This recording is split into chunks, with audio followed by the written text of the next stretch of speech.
Hi guys, how you guys doing? I hope you guys are having a great evening. And today guys, this evening I just want to talk to you guys about a simple word, and it's called love. Yeah, love. To me, the word love means to treat someone how you would like to be treated yourself. Yeah, that's what, to tell you a quick version of love, that's what love means to me. If I could treat you the way I like to be treated myself, then I believe that's love. Because I like to be treated good. I like to be treated good in everything, in everywhere I go, in everyone that I meet, and every place I go to see or whatever, or wherever I rest my head. I like to be treated good. And if I like to be treated good and I treat you the same way how I like to be treated, then love comes into it. Love comes in between me and you, and it becomes love. You know, I just want to give you some quick demonstrations or quick examples of the experiences what I have faced where I could say that's real love. Because you see, a lot of people use the word love in vain. They say I love you, but really in their mind they don't really love you. And I think that's horrible people, man. If you don't need to tell me that you love me. If you don't love me, you don't need to love me. That's fine with me. I'm not trying to beg love from you. You know, I've got enough love surrounding me already. I've got the Most High God. He says He loves me, and I believe with all my heart that He loves me. So if you don't love me, my friend, it's fine. I'm not begging for your love. You know what I'm saying? I never beg for bread, and I would never beg for love. Yeah, that's cool with me. But anyway, I remember there was a time, you know, um, I'm going back to my, London days when I used to live in London. As a young, a bit younger than what I was now, and we used to sit on the block. I ain't gonna lie to you. You might hear me say this quite a lot in my videos, but we used to sit on the block. The block is a big wall around my area, near to my house, where young teenagers used to sit. We used to sit along there. And I remember, my friend Sharky. I know I got some friends with some funny names. I ain't gonna lie to you. But my friend Sharky, he used to do the beatbox. So the beatbox is like. So he's making beats with his mouth, and now me as an artist, I used to do I used to do the rapping, the reggae rapping, so I used to like Giant Segan, so over the ocean, Giant Segan, so over the sea. But one day, girl, you better come back to me. Say she can bring me back on Midscansi. Yeah, me say girl from a town, me say girl from country. Don't I mean say right back, sorry. Girl, I rub up my back and me chest and me make and say, see, they can have a love you badly. Yeah. You understand? So I used to do that. So my friend Sharky used to do the beatbox, make beats with his mouth, and I used to be the MC. And there was a lot of us. There was about 20 of us who used to sit on the block, and most of us were MCs. We were rappers, you know. Um, you know, but when you're coming up the road and you don't know none of us, for you coming up the road, it's gonna be like a scary kind of feeling. And looking back at it now, I can kind of picture it in my head. If you don't know us and you're coming up that road, especially if you're on your own, it's going to be a scary type of feeling. And most of my friends were black friends. It's not like to say I kind of planned it to be that way. It's just how it was. Do you know what I'm saying? Some of the black kids used to kind of be with the white kids. I mean, with the black kids, and the white kids used to be the white kids, the Asian kids with the Asian kids. And even up to today, it's kind of still the same. Do you know what I'm saying? And there's nothing wrong with it in a sense, but then again, we're all God's children, so, let's mix together, man. Let's mix together because we're all brothers and sisters. But anyway, back to my story, So we're sitting on the block, And what happened now is this young white kid, he was the same age as us, 17, 18. He, we catch him slipping. Slipping means that, off guard, you know what I'm saying? You're coming the wrong way. Do you know what I'm saying? And it's like, if he didn't know that we were going to be up there, I guarantee he wouldn't really come up there, you know. But anyway, he's coming up the road on his own now, none friends with him, and he doesn't know none of us. So now what happens now, we're sitting on the block now doing the MCing, the rapping, and then we notice him. A lot of us just looked on him, we say, who's this guy? First thing, we don't know him from the area. That's one thing. And we were kind of very protective on our area, because in Hackney there's a lot of postcodes. There's, I'm saying, a lot of postcodes, and we try to represent our postcodes. To me it's stupid nowadays, I'm saying, that the youths are doing it, and I'm trying to teach the youths them that you don't own the postcode where you live, so why are you fighting for? That's what I'm trying to teach the young ones now, through my videos and through my talking to them, But anyway, that's another story. But this young white guy walking up the streets, and one of my so-called friends jumped out on him, and the first thing he said to him, "Where do you come from?"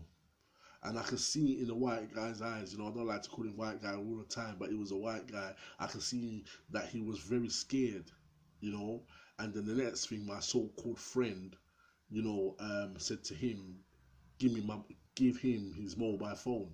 That the white guy must give him the mobile phone, But soon as I heard that, my so-called friend said that to the white guy, my mind flashed back quickly when I remember there was a time when my mum came home from work, and she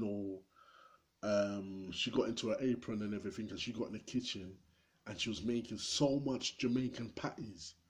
And I was thinking to myself, there's only me, my brother, and my sister. Why is my mum making so much Jamaican patties? You know what I'm saying? We do eat a lot, but we don't eat that much for her to make so much patties, you know what I'm saying? But anyway, my mum's making so much patties now. So I went into the kitchen and I said, "Mum, what are you doing? Why are you making so much patties?"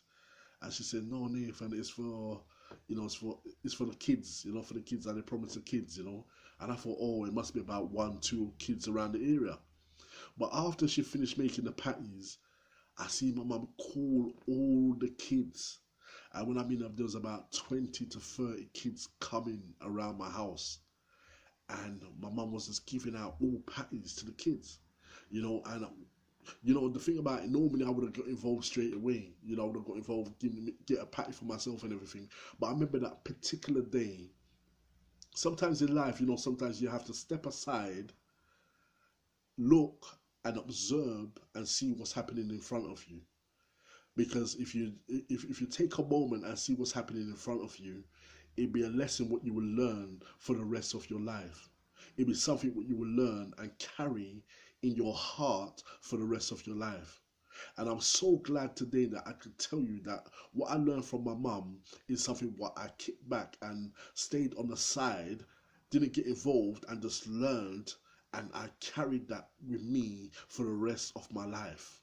And what my mum did is that, there was Asian kids, yeah? There was Nepal kids, yeah? There was white kids, there was black kids, there was mixed race kids, all different race of kids that came running to my mum. And my mum was giving them all Jamaican patties, And what I noticed, I just kind of seen the way my mum was giving it, it was like in slow motion. I was just watching my mum giving the kids the patties. And when the Asian kid come, she gave him the patty, and then when the mixed race kid came, she gave him the patty. But I noticed she was giving it to all of them the same. But what I watched carefully is that when the black kid came and the white kid came, I watched my mum very closely. I don't know why I did, but I watched her very closely, and I just watched the way she treated the white kid and how she treated the black kid. And I tell you today, there was nothing what was different the way she treated the black kid to the white kid, or the Asian kid to the mixed race kid. She treated all of them the same.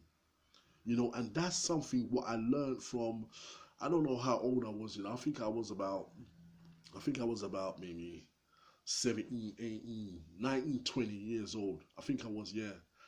And I watched, I watched that, and I tell you this now, I observed. I just kept on the side. I didn't get involved. I just watched my mum. And normally I wouldn't watch my mum like that, you know what I'm saying? But that time I watched my mum, and I tell you, that kept in my heart. And all up to now, as old as I am now, it just kept in my heart. And I carry that teaching, what my mum did teach me. I don't think she deliberately wanted to teach me that. It just happened. You know what I'm saying? And I kept that kind of teaching in my heart for the rest of my life. And I know I'm going to keep it for the rest of my life as well. Do you know what I'm saying? You know? And getting back to the story now about, when the black guy jumped out on a white guy who just coming up the road, and said to him, give me your mobile phone. That's the flashback when I went back to my mum and see what my mum done. So I got off the wall and I jumped in front of the white guy and in front of the black guy, and I said to the black guy, my so-called friend, I said to him, listen, you're not taking his phone. You're not taking his phone. And then there was about 5 black guys who, surround me and this white guy and said, man's taking a phone. And I said, no, you're not taking a phone. He ain't done nothing to you. He's just walking up the road. I don't know where he's going. He must be going home or whatever. His parents must have paid money for that phone. Why are you going to take his phone? You know what I'm saying? And, they were arguing with me, and I just told the white guy, I said, just go home, man, go home. Do you know what I'm saying? And that day, I tell you the truth, that day, I was prepared to fight for this white guy. I was prepared to get even hurt for this white guy. You know what I'm saying? Because right is right and wrong is wrong. It doesn't matter where, white guy or black guy, Chinese guy, Asian guy, it doesn't matter what color you are. Right is right and wrong is wrong. And love is not about loving your brothers, your black brothers, and hating your white brothers. You know what I'm saying? Love is love. Love is just love. It doesn't matter what color. It doesn't matter where you come from. You know what I'm saying? It doesn't matter where you've been. You know what I'm saying? If I say I love you, I just love you because I just love you. Do you know what I'm saying? And God is real love because God made all of us. You know what I'm saying? God made all of us. I always say to my friends, I said, listen, this world would have been a boring, boring world if that everyone in the world was just all black. Or if everyone in this world was just all white. You know what I'm saying? I thank God for the rainbow. Because, I've got my Nepal friend. He's a DJ. But I just love the way, I just like going around his house sometimes. He's got a little studio. I like going around his house sometimes and watching Mitts and watching him do his little Nepal dance. And, you know what I'm saying? He's got a little Nepal swag about him. You know what I'm saying? I got an Asian friend. I got enough Asian friends. You know what I'm saying? I just like the way they live their life. Do you know what I'm saying? When I'm a Christian and they are Muslim, it doesn't matter. You know what I'm saying? We still show love to each other. You know what I'm saying? And that's powerful. You know what I'm saying? To say that my religion is Christian and your religion is Muslim, but we still show love. Like we don't make that get involved in the love what we got for each other. You know what I'm saying? And I got my white friends, my white brothers, you know what I'm saying? We go out to town, you know what I'm saying? We might buy a pizza, you know what I'm saying? Share that little quality time. That's love. Do you know what I'm saying? So today I'm talking about love, and I'm getting deep into it because you see, love is not a thing where you just say, I love you and that's it. Nah, love is something where you demonstrate. You need to show love. And you don't show love today and then tomorrow you hate on your brother. Love is something where you show constantly. You know what I'm saying? You keep on showing love. That's what love is about, So, I'm glad that day when I was young, when I kind of learned that teaching from my mum, it was a blessing to me, because, it's like we all got a heart and, I ain't gonna lie to you, I'm not saying my heart's better than yours, I'm not lying to you, I'm not saying that, but I could never understand my heart. I could never understand my heart. That's one thing. You know what I'm saying? Because you see, where I came from a place called Hackney, and you had to be rough, you had to be tough, you had to be ready for anything at any time. You know what I'm saying? And a lot of violence was spreading in Hackney, and I used to know how to get down with that. I used to know how to defend myself very good, and revenge was mine. You know what I'm saying? It's only that when I start to get to know God now, and God says that the revenge is not yours, Nathan. The revenge is mine. I am God. Give all your revenge to me. Do you know what I'm saying? I remember those times when, me and my friend, me and my friend Adrian, yeah, we first got our gold teeth. I don't know if you can see a gold teeth in my mouth. We were young kids, you know what I'm saying? And I tell you the truth, I got beaten from my mum that day when I come home with a gold teeth in my mouth, you know what I'm saying? I got a good beating, you know what I'm saying? 'Cause I never told my mum I was getting a gold teeth, and, you know what I'm saying? My mum didn't like that, so I got my gold teeth now. And it's like, I remember the first time when we got our gold teeth was shining. And all we did, we bent down to, there's a car on the side, and we bent down to the car, come in, Adrian want to look at our gold teeth, you know what I'm saying? And like Adrian, now he was fair skinned, so he's saying that, yeah, Nathan, my teeth shines more than yours. And I'm saying, nah, man, you know what I'm saying? My teeth is shining more. We was having jokes with each other, you know what I'm saying? We was only 17, 18 years old, you know what I'm saying? And I remember the police came now, stop us and said that we're trying to break in a car. You know what I'm saying? I said, no, officer, we're not trying to break in a car. We just came out the dentist. We both got our gold teeth done. I could take you back to the dentist, man, who done our gold teeth. And we were just looking at the car, through the car mirror, just to see how our gold teeth look. You know what I'm saying? And the policeman said, all right, then, be along. In fact, he never. You know what I'm saying? They pin us against the wall and they start searching us. Searching us for weapons and searching us for this and this and that. You know what I'm saying? They're treating us horrible. You know what I'm saying? I remember being in a, one time, I ended up in a police station, and I got arrested for something. I can't remember what it was, but it was something, maybe I've done something wrong, you know what I'm saying? So I got arrested, and those times that you could smoke a cigarette in the police station. So I had a cigarette on me, and I said to the officer, it's right to smoke a cigarette, and it was a sergeant who says to me, yeah, 1 sec, give me 1 second, I'll give you a light, because they used to give us a light, and I remember the sergeant coming up to my cell and, said to me, come closer, and as I came closer, he grabbed the cigarette out of my hand and crumbled the cigarette and chucked it in front of me, and then he had the cheek to say, you niggers should go back home to your own country. And it was a sergeant who said it. Sergeant, that's the top man in the police force, calling me a nigger. I was only 18, 19 years old. I remember my friends used to say that, yeah, them police officers, they're dangerous and they don't like black people. But I remember when I was a little kid, at primary school, and a police officer came to my primary school, and he picked me up and made me sit on his lap. And I remember that day I run home to my mum and said, Mom, I met a police officer today. I sat on a police officer's lap. I was so happy to know that I sat on a police officer's lap. When you're young, what I'm saying? I can't remember, I was about 9, 10 or whatever. What I'm saying? So happy. What I'm saying? And, the policeman was so nice to me. He gave me lollipops and he gave me sweets. What I'm saying? And then next thing you know, I'm a bit older now. I just got my gold teeth in my mouth and I'm a teenager. And I was looking through, okay, it might look like I was trying to break in a car. I don't know.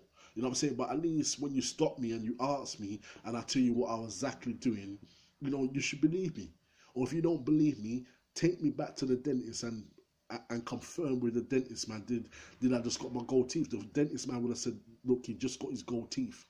You know what I'm saying? But, pinning up me and my friend against the wall, searching us for something what we never do wrong, and then, getting arrested as a teenager, and then being in a cell, and then, asking the sergeant for a cigarette, for a light for a cigarette, and then he grabs the cigarette in your hand, and then he calls you a nigger and tell you to go back to your own country. It was horrible. It was horrible. You know what I'm saying? It weren't the first time that happened. You know what I'm saying? It was police harassment, and it was just because I was black. You know what I'm saying? Just because I was black.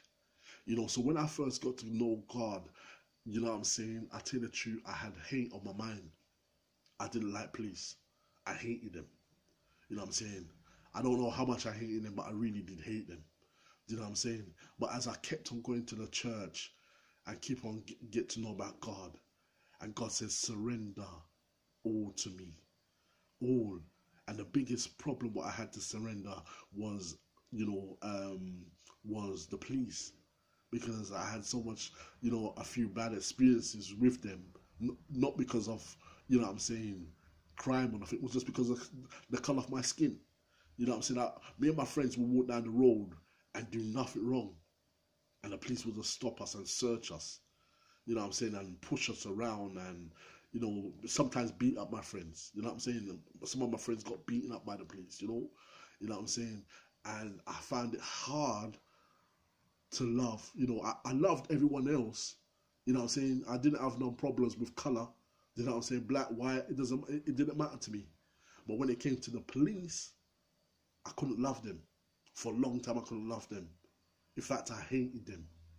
I really did have a passion of hate of the police. When I used to hear something happen to the police, in my mind, you know what I'm saying, you might not hear me, but in my mind, I used to say, good.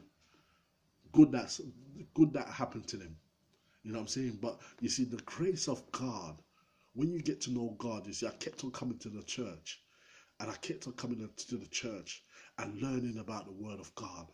And God says that you have to forgive all, even the ones who done you wrong. That means even the policeman who called me a nigger, do you know what I'm saying, as a young teenager. Even the policeman who roughed me up on the streets and searched me and treated me wrong just because I had a gold teeth in my mouth, just because I was a young black man. Even those type of people, you have to forgive them. God says you have to forgive them. And for a long time, I was battling with God and saying, how would you expect me to forgive people like that? Just because the color of my skin, they want to call me a nigger, they want to treat me bad, and you want me to forgive them, God? I don't know if I could serve you, God. One time I said that to God. I said, I don't know. I'll serve you in everything else. But when it comes to that, I don't know if I could serve you.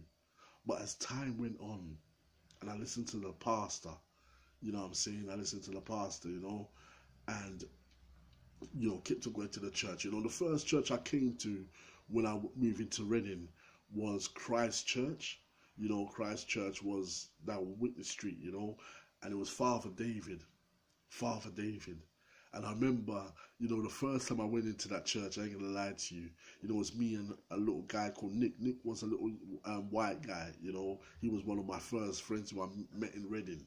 And me and Nick, we used to sell music because I had my own business in Reading Market, selling music CDs like 50 cents and everything like that. So this is the time when I'm just starting to be a Christian. I'm starting to get to know God and everything like that. But we start going to that church there, and it's like Father David. Father David was a white pastor. He was a white man, and he used to run the church. But Father David, he just showed me so much love. It's like he didn't look at my colour. He didn't look how I dressed. Because when I came from London, I came to Reading, I came like a proper London man. You know what I'm saying? Jeans hanging off my waist, £130 trainers, you know what I'm saying? Jewelry and sunglasses and, proper fucked out. You know what I'm saying? That's how we used to roll down London. You know what I'm saying? So to come to Reading now, I'm going to bring certain kind of fashion. I'm going to bring certain kind of attitude, what I had in London, down to Reading. You know what I'm saying? And that's the way I came. You know what I'm saying? They say that you can't take the London man out of a London man. You know what I'm saying? It's just in me. You know what I'm saying? Even years after years, people still say that I sound like a London man. You know what I'm saying? And it's not an acting. It's just who I am. You know what I'm saying? But Father David was really nice to me. And really nice to Nick, and, we just came to the church. But I remember coming to the church and, it was mostly old people there, mostly old white people was there, and it was a church like to say, even if you heard a pin, you know what I'm saying, if you drop a pin in that church, you would hear the pin drop, you know what I'm saying. It was a quiet church. And I remember, the ladies used to hold on to their handbags kind of tight when they used to see me and Nick coming. I don't know why, you know what I'm saying, but they used to hold on to it tight, you know what I'm saying. So, and that kind of put me off as well, going to that church, because it's like they were stereotyping, looking at me, guys with hoods on, you know what I'm saying, they're robbers or whatever, But me and Nick kept on going to the church, you know what I'm saying, because God said, come as you are, and we kept on going, And Father David, like I said, was good to me, And then after that, little by little, I just started to forgive the police. I just started to forgive them and not hate them no more. You know, up to now that now I can't hate them. I can't hate I can't hate no one. It's not in my heart to hate, because you see, having hate in your heart is like having poison. Ah, can I say that again? I said having hate, any type of hate. If anyone done you anything wrong in your life, please listen to me carefully. And I know what I'm talking about from experience. Yeah, if anyone's done you anything wrong in your life, as if anyone has put a gun to your head, if anyone has stabbed you, as if anyone has robbed you, you know what I'm saying? And all of these things, what I'm telling you here, is something what me personally have experienced myself. Do you know what I'm saying? I don't want to get into details, but I've had a gun put to my head. You know what I'm saying? I've been stabbed. You know what I'm saying? I've been through these things, yeah? But I tell you this now, it doesn't matter what they have done you. Having hate in your heart is like having poison. Deadly poison. Poison what will kill you, but not kill them. They will get on with their life and be happy in their life, but you will die of your own poison. But you see, if you let the grace of God into your heart, listen to me carefully, I'm reaching out to you, brother. I'm reaching out to you, sister. If you let the grace of God into your heart, God will come and heal every type of poison that is in your heart. Every kind of hate, every kind of jealousy, every kind of worry in your heart. God, if you let God in, God will heal your heart. And Nathan Brown, me today, I'm a living testimony. I'm a living testimony. I had every right to hate the police because they called me a nigger. I had every right. You know what I'm saying? You know, but the grace of God came into my heart and started healing me. Healing me. Slowly but surely. It took a while. You know what I'm saying? But today I can say there is no man, there is no woman who I hate on this earth. No one. And people have done me wrong. People have done me wrong. I'll tell you the truth. Revenge was mine. I ain't gonna lie to you. Revenge was mine. You get me today, tomorrow I'll get you. That's the way we used to live our life in London sometimes, you know? Because I didn't go out and trouble no one. But if someone troubled me, then believe me, I will take revenge on that person. But God says revenge is his. So I had to give all my revenge, all my hate to him. And I tell you, since that day I've gave it to him, I feel so much better in my heart, in my spirit. You know what I'm saying? I feel at peace. I feel love. And now I can show love to everyone in the name of Jesus Christ. So I hope this video has reached someone. And, you know, just through my experience, what I'm telling you, you know what I'm saying? You know, sometimes I feel embarrassed to tell you my experience. You know what I'm saying? Because I could just keep my mouth closed and tell no one nothing, and you wouldn't know much about me. But me telling you my experience, you get to know a lot about me, my past history and everything like that. But, you know, I believe that I am called to save a young youth's life. And the only way I'm going to save that young youth's life is to tell them experience, what they can relate to, and understand that, well, Nathan has been through it, and he found God in his life, and now Nathan is doing good in his life. So maybe if I follow Nathan's footsteps, glory to God, you know what I'm saying, I would do good in my life. Because the youths out there nowadays, they're killing each other, they're hurting each other, and some of them are racist against each other. But, you know, most of these videos, what I do, I get their inbox, maybe not from everyone, but the one or two who speaks to me. You know what I'm saying? They tell me that it helped them so much in their life. That's why I keep on doing these videos. I'm not doing it to get none likes and to get this and to get famous. I'm not doing it for that. I'm doing it from my heart because I love you. The one who's watching my video, I love you, my brother. I love you. You know what I'm saying? Even if you don't love me, I still love you. You know what I'm saying? I love you, my sister. I love you. You know, and God bless every one of you. Take care. I'll speak to you guys soon. God bless you. God bless you.